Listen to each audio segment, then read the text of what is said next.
I can remember as a kid learning how to ride a bike and just how scary that was. Learning how to get up on two wheels and go forward, knowing that I could very likely, probably fall down and just pedal right into the ground. And that happened a lot of times. But then I also remember learning to drive a car. It was similar, that I never thought I could take control of this whole machine and then learn how to maneuver it around and not hit anything else. But yet, somehow learned how to master somewhat both of those things. I think in our life as human beings, there are things where we have to take big risks in order to grow, in order to continue to fulfill the things that we need to continue to grow as human beings. Things like learning to ride a bike, learning how to swim, learning how to drive a car, a lot of different things where we have to put ourselves out there and take risks in order that we continue to grow. And a lot of those things make it so that once we have learned it, once we have gotten the hang of it, it becomes less and less of a feeling of risk for us. Usually it becomes something that's more fun.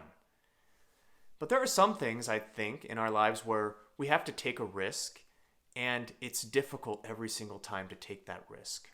And what Jesus speaks about today in the gospel is probably the greatest example of that sort of risk taking. That is to not only love those who love us, but to love those who hate us and pray for those who persecute us. That's what he tells his disciples today, what he tells us.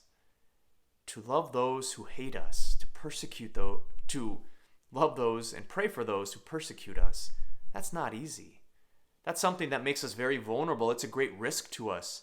When we show kindness or compassion to those who might not like us, we can be hurt in return. Yet, Jesus says this is how the Father loves all of his children. That's how he loves us. That even when we are indifferent or not in communion with the Father, he still gives us his love. He's still loving us into being right now. And that is what how we're called to love. Not because we have the strength to do it ourselves, but because God gives us the grace to do that.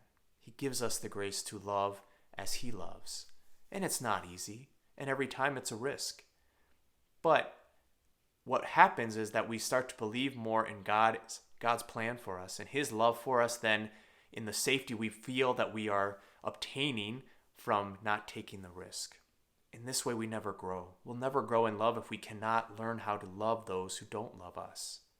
That doesn't mean that it's a very mushy life that's just you getting stamped over like a doormat every time you talk to a person. A lot of times this kind of love means not saying anything, but praying for them as well. So let's ask the Lord for that strength and that fortitude to love as he loves, so that we might be children of our Heavenly Father and be perfect as he is perfect.